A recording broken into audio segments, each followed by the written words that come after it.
I want to turn and talk next about the Trump agenda explaining impeachment. And I really want to dig in a little bit about what President Trump talked about when he ran and how exactly what he talked about is exactly what he did and is doing and is exactly what is driving this impeachment. This impeachment effort in the Democrat Party in Washington has nothing, zero, zip, nada to do with the phone call President Trump had with Ukrainian President Zelensky. It has to do with President Trump executing on the agenda that he ran on. You may remember that when President Trump was running, or candidate Trump was running, many people on the left, and even after he won, many people on the left were saying that, he just did it as a stunt, as an advertising tactic to get his name out there, that it was a lark, a fluke, He thought about going golfing that day, but instead decided to run for president. I mean, just really trying to dismiss the importance of what caused him to run. But I want to draw your attention to his one of the most famous speeches he made during his campaign. It was in October 2016, so it's a month before the election. This was in Florida. And in that speech in Florida, he really signaled many serious agenda items, many serious issues he saw on the table in America, and was committing in his campaign, in this speech, if you elect me, I will tackle these issues. And then he did.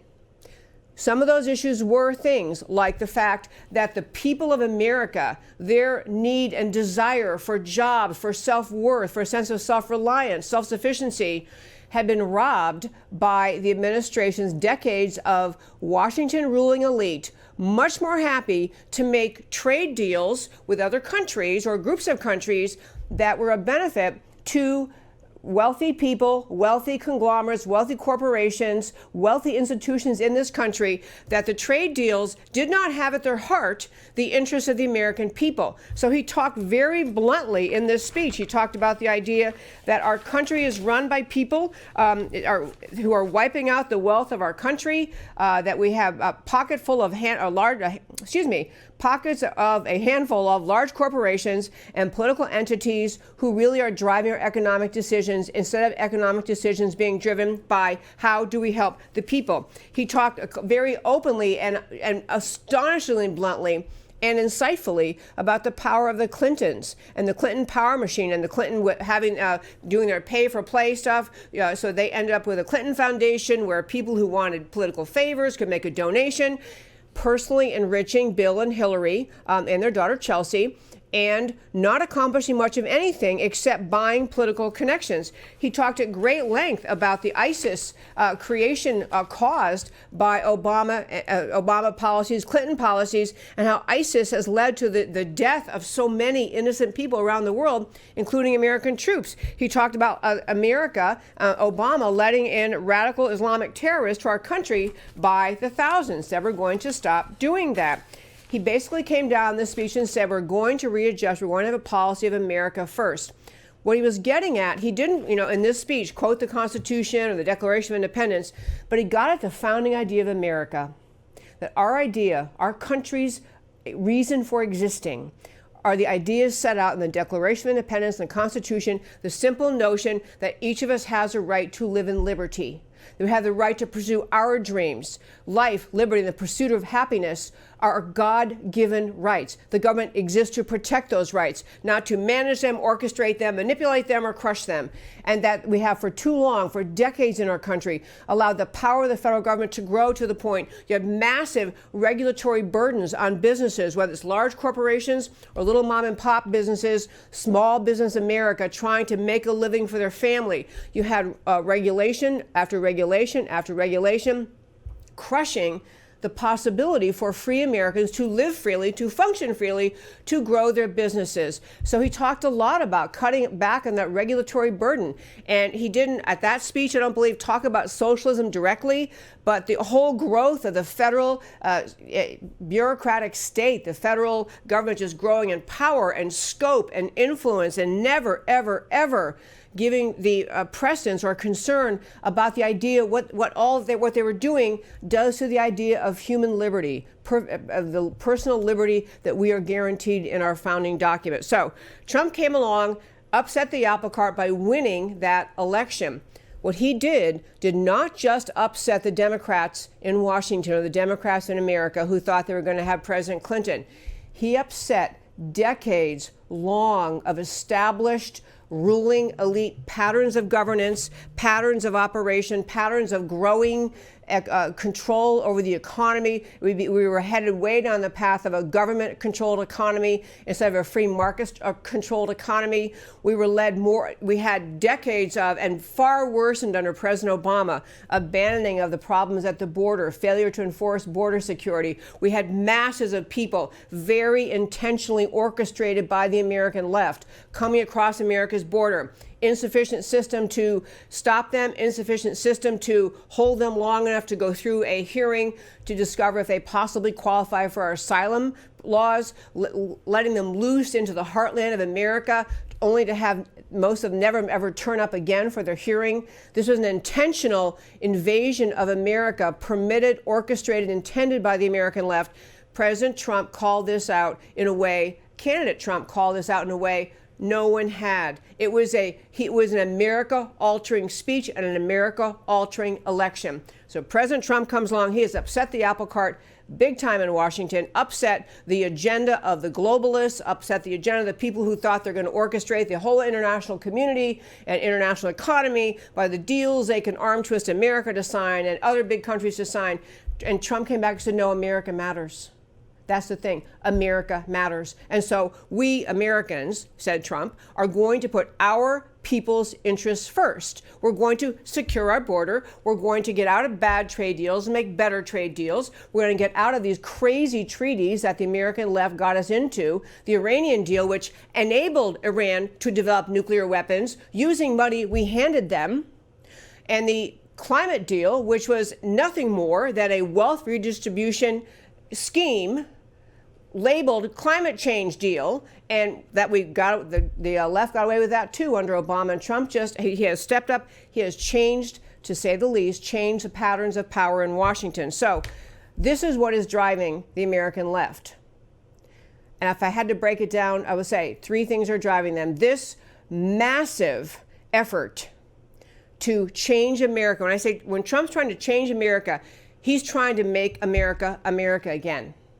He's trying to shift massive legislation, regulation, policies, practices, government power, shift the power back to the American people and shift the priority or the primacy of the idea that our policies are in place to protect the American people. So Trump he ran on this idea of we're going to put America first, which means a massive disruption of entrenched power both sides of the aisle in Washington. And then during the campaign, you had the American left, and probably some of the right too, but people inside the CIA, pretty clear Brennan was involved orchestrating, CIA, FBI, and DOJ working very hard to orchestrate the failure, the loss of President Trump of his campaign, working to set up the whole Russia-Trump collusion theory, the whole dossier thing out of Russia, orchestrated, paid for by Hillary. You had the effort of the FBI to literally make application to the FISA court for warrants that based on lies, which it appears they knew were lies or had no reason to believe were true. You had them pursuing that. You had an orchestrated coup against the president even before he took office. And then once he won, the continuing effort to take him down, the entire Mueller investigation, but was driving impeachment today. Those other efforts were other ways that Democrats are trying to get rid of Trump. What's driving impeachment today is their gut level fear that Attorney General Barr and Durham, who's doing the investigating for Barr, the U.S. Attorney Durham, that those people are getting very close to the jugular. They're getting very close to exposing what went on inside the FBI and the DOJ and the CIA. And they're getting close to being able to indict people, to have the American public finally see the full picture. Now, if you listen to this show, you know a lot of the full picture we've talked about so many times. But this is what's driving the impeachment of President Trump.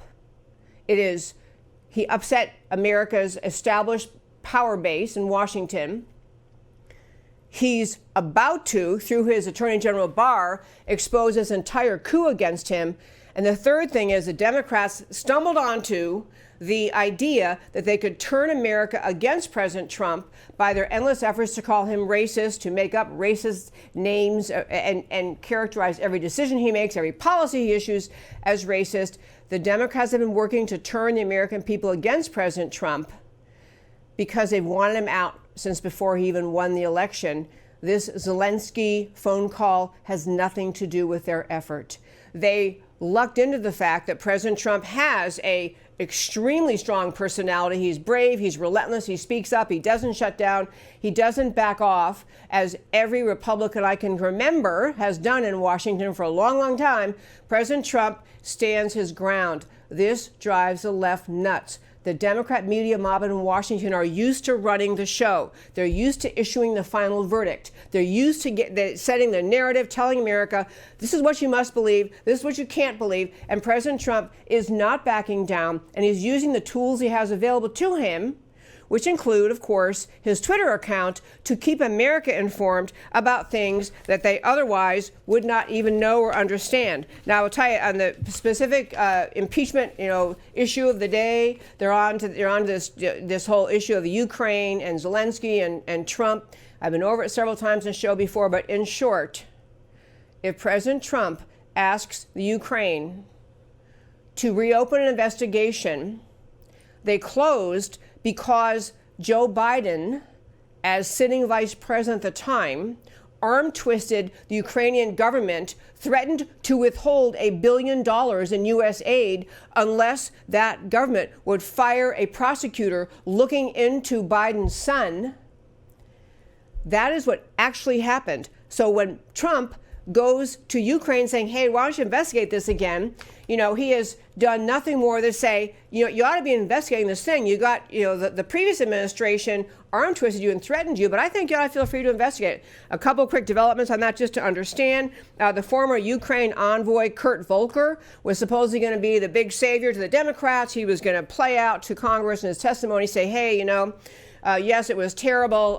They were hoping Volker was going to help the left's narrative that Trump really arm twisted, and Volker has not at all helped them in the slightest. He actually testified on Thursday. This is Ambassador Kurt Volker testified on Thursday. He was never aware, never took part in any effort to push the Ukrainian government to investigate former Vice President Joe Biden or his son, Hunter. He also stressed the interactions between Giuliani and Ukrainian officials were facilitated not to find dirt on Biden, but to assuage concerns that the incoming Ukrainian government would not be able to get a handle on corruption within the country.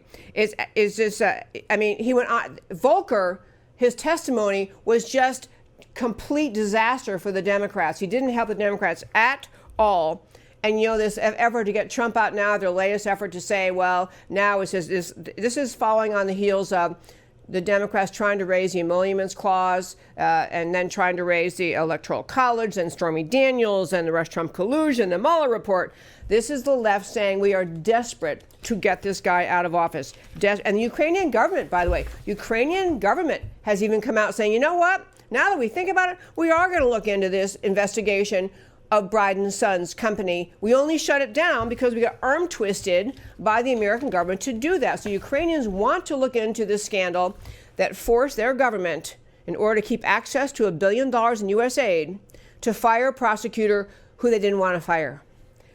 Trump's got the upper hand, folks, and we have to understand this impeachment is really all about Trump following through on what he said he would do. He's reducing corruption. He's exposing corruption. He's reducing regulation. He's freeing up the American economy. He's bringing jobs back to America that the left tried to say could never, ever, ever come back. He has exposed the whole, the Obama years when Obama was mocking the idea that, people, just because they're upset about losing their jobs to manufacturing going overseas to China and India, and they, as Obama said, cling bitterly to their guns and their Bibles. Obama in that speech was mocking people concerned that in the heartland America were losing jobs. So his answer was to mock them. Trump's campaign was an answer to that attitude that Obama displayed in that. And even Hillary Clinton's campaign, when she was talking about the deplorables, everybody who kind of wants their country back is deplorable. And President Trump, again, in that speech, It isn't the only speech he ever gave that was wonderful, but it was a great speech. October 2016 in Florida, laid out what he wanted to do, and he's following through on that. And that is indeed what is driving the left crazy.